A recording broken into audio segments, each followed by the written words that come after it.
Outlet पर होगा आपके सारे फिजिक्स के इंस्टीट्यूट मैथ्स और उसका सफाया। बस अपने फोन से क्वेश्चन की फोटो खींचो, क्रॉप करो और तुरंत वीडियो सोल्यूशन पाओ। डाउनलोड कीजिए डाउटनेट ऐप अभी या फिर व्हाट्सएप कीजिए अपने डाउट्स 8 400 400 400 पर। इस कॉम्प्रिहेंशन में हमें दिया गया है कि जो एसिड बेस टाइट्रेशन होता है इसमें एसिड और बेस रैपिडली रिएक्ट करते हैं एक दूसरे को न्यूट्रलाइज करने के लिए। और टाइट्रेशन में जो इक्विवेलेंस पॉइंट होता है वो एक ऐसा पॉइंट है जहाँ पर एसिड और बेस या फिर ऑक्सीडाइजिंग एजेंट और रेड्यूसिंग एजेंट इक्विवेलेंट क्वांटिटीज़ में ऐड किए गए, मतलब ही दोनों के नंबर ऑफ इक्विवेलेंट सेम हो जाएंगे तो उस पॉइंट को हम इक्विवेलेंस पॉइंट कहेंगे। इसी तरह से एंड पॉइंट टाइट्रेशन का वो पॉइंट है जहाँ पर टाइट्रेशन स्टॉप हो जाता है, टाइट्रेशन कंप्लीट हो जाता है। इसी तरह से एंड पॉइंट पे मतलब ही एसिड और बेस जिस पॉइंट पे इक्विवेलेंट क्वांटिटीज़ में होंगे, इस पॉइंट को इंडिकेट करने के लिए हम इंडिकेटर का यूज़ करते हैं ताकि हम टाइट्रेशन को स्टॉप कर सके, रोक सके। इसीलिए जिस पॉइंट पे एसिड और बेस का न्यूट्रलाइजेशन कंप्लीट होकर सॉल्ट बनता है और सॉल्यूशन में सॉल्ट रहता है तो इंडिकेटर इस सॉल्यूशन के पीएच के नेबरहुड में कलर चेंज करके हमें इंडिकेट करना चाहिए।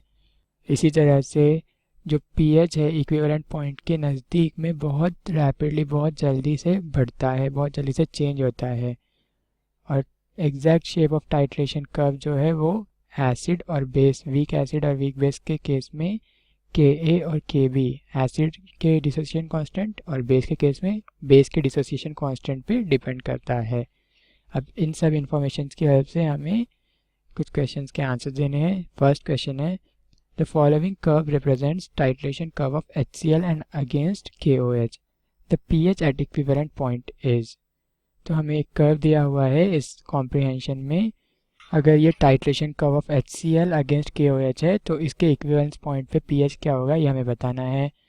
तो अगर ये HCl और KOH का टाइट्रेशन है, मतलब ही HCl strong acid, KOH strong base, strong acid और स्ट्रॉन्ग बेस का टाइट्रेशन कर्व है, तो इसका जो इक्विवेलेंस पॉइंट है यहाँ पर कंप्लीट न्यूट्रलाइजेशन हो जाएगा एसिड और बेस का। और स्ट्रॉन्ग एसिड और स्ट्रॉन्ग बेस न्यूट्रलाइज करके बनाते हैं salt of strong acid and strong base. और हम जानते हैं स्ट्रॉन्ग एसिड और स्ट्रॉन्ग बेस का जो सॉल्ट होता है वो न्यूट्रल होता है, ना ही एसिडिक ना ही बेसिक बल्कि न्यूट्रल। और न्यूट्रल पॉइंट पे न्यूट्रल सॉल्यूशन के लिए पीएच होता है 7। तो जो इक्विवेलेंस पॉइंट होगा इस टाइट्रेशन का उसका पीएच हो जाएगा 7। तो फर्स्ट क्वेश्चन का आंसर हो जाएगा ऑप्शन सी 7। इसी तरह से सेकेंड क्वेश्चन में हमसे एक टाइट्रेशन कर्व दिया हुआ है और इस टाइट्रेशन कर्व की हेल्प से हमें क्वेश्चन का आंसर देना है। तो क्वेश्चन पूछा है the curve represents the titration of. जो टाइट्रेशन कर्व है वो इन दिए हुए ऑप्शंस में से किस टाइट्रेशन को रिप्रेजेंट करता है ये हमें बताना है। स्टार्टिंग पॉइंट देखते हैं टाइट्रेशन कर्व का। जब हम volume of acid added 0 ml है, जब एसिड हम बिल्कुल भी ऐड नहीं कर रहे हैं, तब जो सोल्यूशन का पीएच है वो 14 के बहुत क्लोज है। और पीएच 14 के क्लोज होता है स्ट्रॉन्ग बेस के लिए। तो ये टाइट्रेशन में जो बेस है वो एक स्ट्रॉन्ग बेस है। अब देखते हैं इक्विवेलेंस पॉइंट के पास वाला रीजन। तो इस टाइट्रेशन का इक्विवेलेंस पॉइंट यहाँ पर कहीं होगा और टाइट्रेशन के इक्विवेलेंस पॉइंट के पास वाला जो रीजन है उस ग्राफ के स्लोप की वैल्यू बहुत ज़्यादा हाई है, मतलब ही इक्विवेलेंस पॉइंट के आसपास वाले रीजन में थोड़े से ही वॉल्यूम चेंज पे पीएच में बहुत ज़्यादा चेंज दिख रहा है, मतलब ही इस टाइट्रेशन में स्ट्रॉन्ग एसिड इन्वॉल्व है, क्योंकि स्ट्रॉन्ग एसिड या स्ट्रॉन्ग बेस के एडिशन पे ही थोड़े से वॉल्यूम चेंज पर बहुत ज़्यादा पीएच चेंज होगा। तो ये जो टाइट्रेशन है ये एक strong base strong acid titration है। तो अब ऑप्शन में चेक करते हैं किस ऑप्शन में स्ट्रॉन्ग एसिड और स्ट्रॉन्ग बेस प्रेजेंट है। फर्स्ट ऑप्शन है CSOH by HBr। CSOH caesium hydroxide एक स्ट्रॉन्ग बेस है और HBr स्ट्रॉन्ग एसिड। तो फर्स्ट ऑप्शन करेक्ट हो गया क्योंकि ये है titration of base by acid.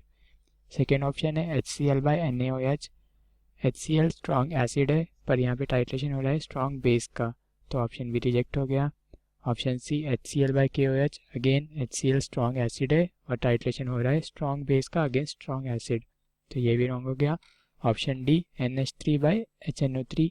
NH3 एक वीक बेस है पर यहाँ पे टाइट्रेशन स्ट्रॉन्ग बेस का हो रहा है, तो ऑप्शन डी भी रिजेक्ट हो गया।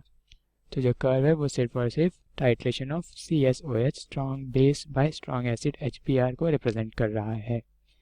तो इस तरह से सेकंड क्वेश्चन का आंसर ऑप्शन ए हो जाएगा। थर्ड क्वेश्चन में हमसे पूछा है the suitable indicator for the titration is. तो अब ये जो टाइट्रेशन है ये एक स्ट्रॉन्ग बेस और स्ट्रॉन्ग एसिड का टाइट्रेशन है, मतलब ही इसका जो इक्विवेलेंस पॉइंट होगा यहाँ पर ये स्ट्रॉन्ग एसिड और स्ट्रॉन्ग बेस एक दूसरे को न्यूट्रलाइज कर देंगे to form salt of strong base and strong acid. और स्ट्रॉन्ग एसिड और स्ट्रॉन्ग बेस का जो सॉल्ट होता है वो न्यूट्रल सॉल्यूशन फॉर्म करता है, मतलब ही इसका जो pH होगा वो 7 हो जाएगा। हम जानते हैं कि pH 7 इंडिकेट करने के लिए हम कोई भी इंडिकेटर का यूज़ कर सकते हैं।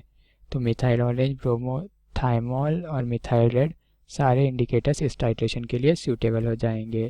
तो option D all of this हो जाएगा इस क्वेश्चन के लिए करेक्ट आंसर। इसी तरह से थर्ड क्वेश्चन में हमसे पूछा है pH at equivalence point is. हमने देखा है कि इक्विवेलेंस पॉइंट पे स्ट्रॉन्ग बेस और स्ट्रॉन्ग एसिड का सॉल्ट फॉर्म हो रहा है, तो इक्विवेलेंस पॉइंट पे सॉल्यूशन का pH 7 हो जाएगा। तो फोर्थ क्वेश्चन का आंसर हो जाएगा ऑप्शन सी 7। फिफ्थ क्वेश्चन इस कॉम्प्रिहेंशन में दिया हुआ है which of the following curves indicates the titration of a weak diprotic acid by KOH of equivalent strength। तो एक वीक डाइप्रोटिक एसिड मतलब ही दो बेसिक हाइड्रोजन प्रेजेंट रहने वाले एसिड का टाइट्रेशन जब हम KOH जो कि एक स्ट्रॉन्ग बेस है इसके साथ करवाएंगे तो कौन सा टाइट्रेशन कर्व हमें मिलेगा ये हमें बताना है। तो यहाँ पे टाइट्रेशन स्ट्रॉन्ग बेस के साथ हो रहा है, तो एंड पॉइंट पे सिर्फ और सिर्फ स्ट्रॉन्ग बेस प्रेजेंट होगा, मतलब ही एंड पॉइंट पे pH सॉल्यूशन का बहुत ज़्यादा होना चाहिए, 14 के अराउंड होना चाहिए। तो हम चेक कर लेते हैं किस ऑप्शन में pH 14 के नज़दीक है। तो pH 14 के क्लोज है, मतलब हाई वैल्यू है ऑप्शन ए और ऑप्शन डी में। ऑप्शन सी और बी में pH की वैल्यू कम है जो कि pK2 के इक्वल दी हुई है, तो इसीलिए ऑप्शन सी और ऑप्शन बी रिजेक्ट हो जाएंगे।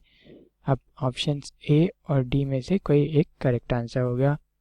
और यहाँ पर हम स्ट्रॉन्ग बेस के साथ टाइट्रेशन करवा रहे हैं, तो जो इक्विवेलेंस पॉइंट है मतलब ही जब न्यूट्रलाइजेशन कंप्लीट हो जाएगा इसके तुरंत बाद स्ट्रॉन्ग बेस का जो कॉन्सेंट्रेशन है वो बढ़ता जाएगा।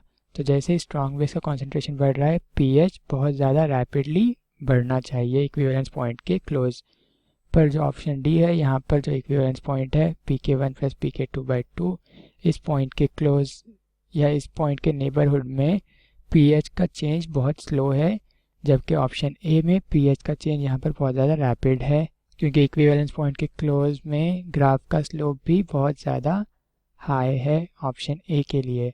तो ऑप्शन ए हो जाएगा करेक्ट आंसर, क्योंकि ऑप्शन ए रिप्रेजेंट कर रहा है titration of weak diprotic acid by strong base KOH।